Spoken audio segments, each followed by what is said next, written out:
C'est un travail de restitution historique qu'a fait Roger, chercheur américain devant une assistance homogène dont scientifique. Parlant précisément de l'uranium, il a précisé que 60% de ces minerais d'Inchikolobwe ont été utilisés pour la fabrication des 3 premières bombes nucléaires américaines. D'abord celle testée le 16 juillet 1945 dans le désert d'Alamogordo, Nouveau-Mexique, puis celle larguée sur Hiroshima et Nagasaki, 2 villes japonaises en 1945.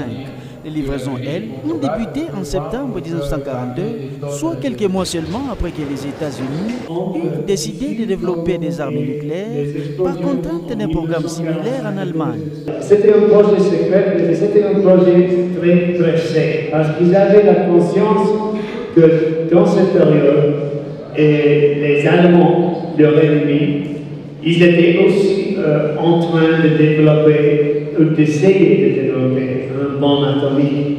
Mais les dégâts de l'uranium n'étaient pas seulement contre le Japon. Localement aussi, des travailleurs congolais ont attrapé des maladies professionnelles au cours de l'exploitation. Mais est-ce que le travail de construction historique a été fait pour identifier et indemniser les victimes? Le professeur Dibo Diamwembu n'a pas hésité de souligner les difficultés ou encore l'impossibilité.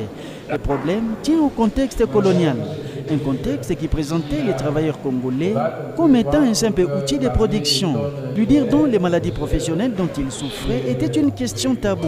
Pourtant, les premiers cas, notamment de la silicose, alors incurable, ont été constatés en 1941 d'après le professeur Diboué. Et des personnes qui en auraient été emportées étaient présentées comme mourant des suites de la tuberculose.